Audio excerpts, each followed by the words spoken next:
নমস্কার বন্ধুরা, আমি শান্তা।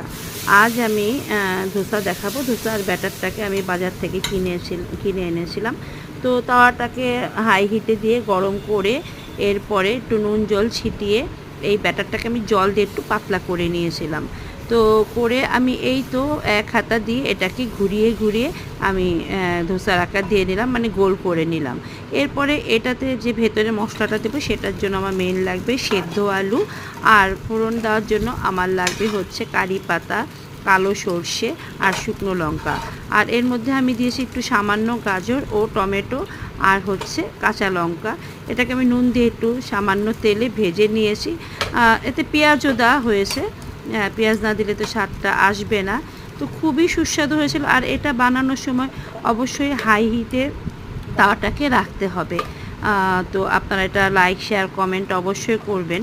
আমার এটা খুব ভালো লাগে।